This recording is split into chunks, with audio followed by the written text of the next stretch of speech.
घूम फिर के इमोशनल मुद्दे क्यों उठाए जाते हैं? मैं आपका कल का एक भाषण देख रही थी, उसमें आपने कहा कि देखिए दोनों भाई गए नासिक में जाकर के, उन्होंने बोला हिंदुओं की बात की, पर मुंबई में आकर के हिंदू की बात नहीं करते हैं। उद्धव मामू आप उनको बुलाते हैं। बीजेपी का एक वीडियो चल रहा था जिसमें वो कह रहे हैं कि देखो पूरे मुंबई का रंग हरा हरा होता जा रहा है, डेमोग्राफी इज डेस्टिनी।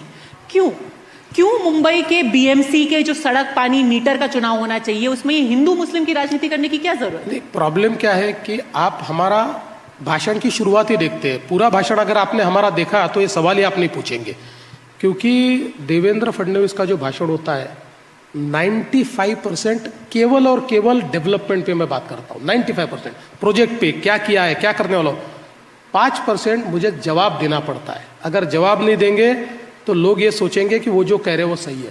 लेकिन मैंने तो एक चैलेंज दिया है यहाँ, शायद आपने सुना नहीं होगा, मैंने चैलेंज ये दिया है कि उद्धव ठाकरे जी का डेवलपमेंट पे एक भाषण आप सुना दीजिए और मेरे से 5,000 रुपये ले जाइए।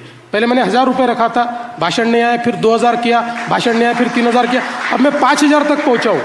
5,000 तक मैं पहुंचा, फिर भी उद्धव ठाकरे जी का डेवलपमेंट पे एक भी भाषण नहीं आया। हम डेवलप, और मुंबई के बाहर तो मैं डेवलपमेंट के सिवा कुछ बोलता ही नहीं हूँ, वहाँ किसी को जवाब भी नहीं देता हूँ। मुंबई में जवाब इसलिए देता हूँ कि जवाब देना पड़ता है। इसलिए मुझे लगता है कि ये सवाल रॉन्ग जगह है, गलत जगह है। ये सवाल तो पूछा जाना चाहिए उद्धव जी को कि मुंबई का बीएमसी का इलेक्शन है, बीएमसी के ऊपर आप कब बोलोगे? अब 2 ही दिन बचे हैं।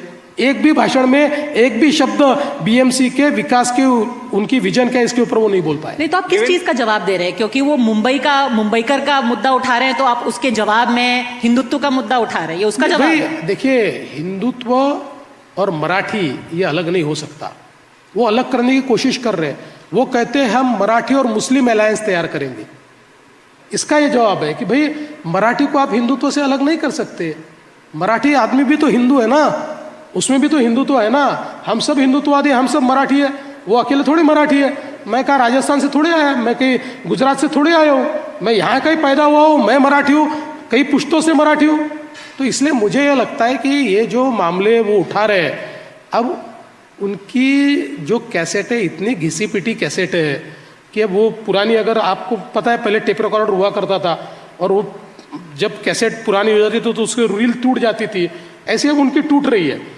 उनका प्रॉब्लम यह है कि उन्होंने अभी अपनी स्क्रिप्ट लिखने के लिए नए आदमी ढूंढना चाहिए। कितने दिनों तक संजय राउत की स्क्रिप्ट पर वो बात करेंगे? कितने दिनों तक वही घिसी पिटी स्क्रिप्ट हमको सुनाएंगे? बदलनी चाहिए।